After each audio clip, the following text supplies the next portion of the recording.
আসসালামু আলাইকুম। আমি মোহাম্মদ আসাদ। অনলাইন ক্লাসের পক্ষ থেকে স্বাগতম। আমার YouTube channel Lalpur online class.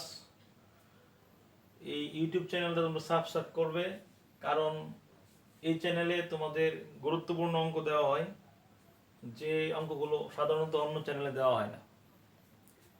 তো ফিগার চেঞ্জ বা তোমার ঘোরানো অঙ্কগুলা আমার চ্যানেলে তোমরা পাবা। তো পর্ব যারা পর্ব 1 এবং 2 দেখছো তারা পর্ব 3 দেখবা, আর যারা পর্ব 1 2 দেখো নাই তারা পর্ব 3 দেখলে আমার ক্লাসটা বুঝতে পারবে না। তো এই ক্লাসটা দেখার আগে আমার ক্লাস পর্ব 1 এবং পর্ব 2 বাইনোমিয়াল থিওরেম এটা দেখে আসার পর আমার ভিডিওটা তোমরা দেখবা। তো আগের ভিডিওগুলোতে আমি প্লাসের সূত্র দেখাইছি। আসলে এখানে মাইনাসের সূত্র আছে, যেমন 1 minus x to the power n থাকলে সূত্রটা কীরকম হবে, সেম, শুধু মাইনাস থাকলে প্রথমটা প্লাস, এরপরটা মাইনাস, এরপরটা প্লাস, এরপরটা হবে কি মাইনাস, এরপরটা হবে কি প্লাস, এরপরটা হবে কি মাইনাস, মানে প্লাস মাইনাস আকারে সিরিজটা থাকবে। তো এখানে যদি x minus y to the power n থাকে, এটাই সূত্র, প্রথমটা প্লাস, এরপরটা মাইনাস, এরপরটা প্লাস, এরপরটা কি হবে মাইনাস। তো এরকম চলতে চলতে আর সংখ্যক পদ কত হবে, minus one to the power r n c r into x to the power n minus r into y to the power r plus dot dot dot plus minus one to the power n into n c n y to the power n. তো শিক্ষার্থী বন্ধুরা, plus হলে কিন্তু সূত্রটা সব plus হবে, আর মাইনাসের ক্ষেত্রে একটা প্লাস একটা মাইনাস। তো এখানে একটা জেনারেল পদ দেখছি আমি, এন সি আর, সূত্র লিখছি n into n minus one dot dot dot n minus r plus one divided factorial r into x to the power r। তাহলে আমাদের nc2 কি হবে, nc2 হবে n into n minus one by factorial 2। কেন? কারণ এখানে nc2 দুটা পদ হবে, n into n minus one. তাহলে তোমরা বলো nc3 কি হবে, n into n minus one into n minus two by factorial 3। কেন? এখানে nc3, লক্ষ্য করো 3 মানে তিনটা পদ, n into n minus one into n minus two by factorial 3। প্রথম n তার থেকে এক কমবে n মাইনাস টু, তার থেকে আর একটা কমবে n minus two by factorial 3। nc4 কি হবে, n into n minus one into n minus two into n minus three by factorial 3। তো এরকম করতে করতে যদি আর সংখ্যক পদ হয় সেই সূত্রটার উপরে আমরা লিখলাম। তো আশা করি শিক্ষার্থী বন্ধুরা এটা তোমরা বুঝতে পারছো। তো এখন আমি তোমাদের দেখাবো অন্য একটা বিষয়, যেটা আসলে তোমরা অনেকেই হয়তো অ্যাপ্লিকেশন জানো, অনেকেই হয়তো জানো না। আমি উপরের অংশটা তোমাদের সুবিধার জন্য মুছে ফেললাম, তোমরা খাতায় লিখে নিও। তো প্রিয় শিক্ষার্থী বন্ধুরা, তো আমরা একটা কাজ করে তোমাদের দেখাই, যেমন 15c4 বাই 13c2, এটা যদি আমরা কাজ করি তাহলে আসলে শর্টকাট কিভাবে করা যায়। দেখো 15/4 আমরা এক কমাই দিচ্ছি, 14/3 এক কমাই দিচ্ছি, 13/2 13c2 রেখে দিলাম, নিচে আছে 13c2 আর 13c2 দুইটা কেটে ফেললাম। তাহলে কত হবে, এখানে 15/4 ইন্টু 14/3, কাটাকাটি করো 2 7 দুগুণে 14 আর 3 পাঁচা কত 15, 535 বাই কত 2। তাহলে আমরা খুব শর্টকাটেই 15c4 ডিভাইডেড 13c2 ফলাফল হবে 35/2। তো আমরা এখন আরেকটা উপপাদ্য লিখব, যেমন NCA ইকুয়াল টু NCB হলে আমরা লিখতে পারবো, কি লিখতে পারবো, A plus B equal to N। তাহলে NCA ইকুয়াল টু NCB হলে আমরা লিখতে পারবো A plus B equal to N. যদি তোমাদের এমসিকিউতে 5c(x) 5c(y) থাকে তাহলে অ্যান্সার কি থাকবে? 5 5 সমান আর x y ডিফারেন্ট, তাহলে ডিফারেন্ট গুলো যোগ হবে, x + y = কত? 5।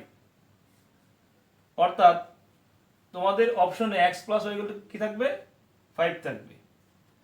তো আমরা এখন তোমাদের দেখাবো যে এই দ্বিপদী বিস্তৃতির ভিতরে কিভাবে জোড় এবং বিজোড় সংখ্যার মধ্যপদগুলো নির্ণয় করে। তো আমরা সাধারণ পদ, জেনারেল টার্ম, এটাকে জেনারেল টার্ম টি আর, এটাকে আমরা লিখি NCR x⁴n - r y⁴r। যেমন আমরা যদি লিখতে চাই a + b হোল স্কয়ার এর মধ্যপদ নির্ণয় করো, অথবা এর মধ্যপদ কয়টি। তো আমরা জানি, তোমরা হয়তো মনে মনে ভাবতেছো যে a + b হোল স্কয়ার তো সহজ, তো সবাই পারে। আসলে আমি a + b হোল স্কয়ার পাওয়ার 2, আমি a + b 99 বা 1 কোটি ইনফিনিটি হয় তখন কি হবে? তোমরা যদি a + b হোল স্কয়ারের মধ্যপদ নির্ণয় করতে পারো তাহলে বড় সংখ্যার ক্ষেত্রেও পারবা। যেমন a + b হোল স্কয়ার সমান সকলেই জানো a² + 2ab + b²। তো ইজিলি যদি পাওয়ার যত থাকে, যেমন পাওয়ার আছে 2, ঘাত সংখ্যা 2 হলে পদ সংখ্যা কত? 1 2 3। তাহলে যত ঘাত সংখ্যা থাকবে তার পদ সংখ্যা এক বেশি থাকবে। তাহলে আমরা এখানে দেখতে পাচ্ছি যে 2ab হলো এটার মধ্যপদ, কিন্তু পরীক্ষা তো এখানে a + b 2 থাকবে না, 13 15 থাকবে। তাহলে কিভাবে করা যায়? যেমন n = 2 যা জোড় সংখ্যা, কারণ এখানে ঘাত হলো 2, এটা n = কত? 2 যা কি সংখ্যা? জোড় সংখ্যা। তাহলে মধ্যপদ কয়টা হবে? মধ্যপদ হবে একটি। তাহলে মধ্যপদটা কি হবে? মধ্যপদ সমান কি লেখা যাবে? যখন মধ্যপদ জোড় সংখ্যা থাকবে, অর্থাৎ এর পাওয়ার জোড় থাকলে মধ্যপদ হবে একটি। যেমন a + b হোল স্কয়ার সমান a² + 2ab + b²। তো আমরা সাধারণ পদ কি জানি? NCR x⁴n - r * y⁴r। এখানে n বলতে 2 বোঝানো হয়েছে। তাহলে যদি জোড় সংখ্যা হয় এর মধ্যপদ হবে tn/2 + 1 তম পদ। তাহলে t n এর মান তো 2, 2/2 + 1 এততম পদ। তাহলে কত আসবে? t 2 দিয়ে ভাগ করলে তো 1 + 1 তম পদ। রিমেম্বার ইট, এখানে r + 1, তাহলে r মানে 1। তাহলে মধ্যপদ কত হবে? মধ্যপদ সূত্র কি? NCR। তাহলে n কত? 2, 2CR, আর কত? r এর মান কত? 1 x⁴n - r, x কত? মানে a, n - r, n হলো মানে 2, r মানে 1, y⁴r। তাহলে y⁴r কত হবে? y, আমরা এখানে x, আসলে x এর পরিবর্তে a, আর y পরিবর্তে কি? b। তাহলে b⁴ কত হবে? b⁴r, r এর মান হলো 1। তাহলে 2c1 হলো 2, a 2 থেকে 1 গেলে 1 * b। তাহলে আমরা নির্ণয় করতে পারলাম যে এর মধ্যপদ হলো 2ab। আমরা দেখতে পাচ্ছি যে a + b হোল স্কয়ার সমান কত? a² + 2ab + b²। এর মাঝামাঝি অবস্থা আছে 2ab, আর আমরা মধ্যপদ নির্ণয় করছি 2ab। এটা হলো জোড়ের ক্ষেত্রে। এখন যদি বলা হয় বিজোড় সংখ্যার ক্ষেত্রে, তাহলে মধ্যপদ তোমরা কিভাবে নির্ণয় করবে? তো বিজোড় সংখ্যার ক্ষেত্রে আমরা ইজিলি নির্ণয় করতে পারি a + b whole cube, n = কত পাওয়ার? 3। এটা কি সংখ্যা? বিজোড় সংখ্যা। তো জোড় সংখ্যার মধ্যপদ যদি একটি হয় তাহলে বিজোড় সংখ্যার মধ্যপদ কয়টা হবে? নিশ্চয়ই দুইটা হবে। কেন? কারণ a plus b whole cube কি লিখতে পারি a cube plus 3a square b plus 3ab square plus b cube. দেখো এই ঘাত সংখ্যা 3 কিন্তু পদ সংখ্যা কিন্তু 3টা, একটা বেশি, একটা দুইটা তিনটা চারটা, তাহলে মাঝামাঝি কোন দুইটা আছে 3a স্কোয়ার বি আর আছে 3ab স্কোয়ার, মধ্যপথ হলো দুইটা। কখন? যখন বিজোড় হয়। তো মধ্যপথ হবে দুইটি। প্রথম মধ্যপথ হবে কত তাহলে? প্রথম মধ্যপথ হবে যেহেতু n মাইনাস 1/2 প্লাস 1 তম পদ, দ্বিতীয় মধ্যপথ হবে কত? দ্বিতীয় মধ্যপথ হবে n প্লাস 1/2 প্লাস 1 তম পদ। তাহলে প্রথম মধ্যপথ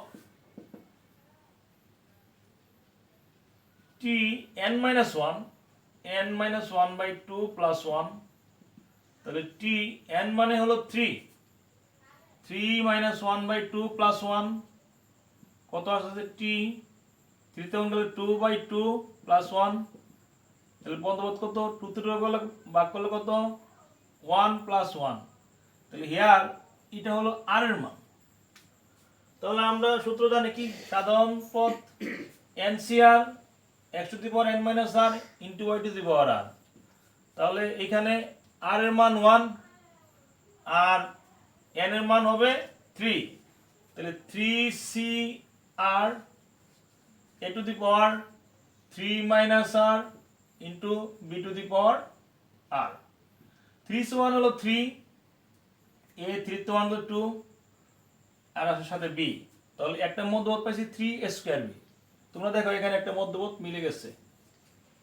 তো পরে আরেকটা মধ্যপথ আছে, সেটা কি হবে তোমরা একটু লিখে নাও।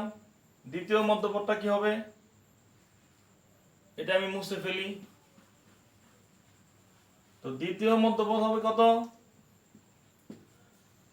সেম সূত্র n প্লাস 1/2 প্লাস 1, তাহলে t মানে যেহেতু t মানে t stands for term, t লিখলেও হবে না লিখলেও হবে, n প্লাস 1/2 প্লাস 1, তাহলে n এর মান তো 3 প্লাস 1/2 প্লাস 1, তাহলে কত আসে 3 আর 4/2 প্লাস 1, কত আসে 4 কে 2 দ্বারা ভাগ করলে 2 প্লাস 1।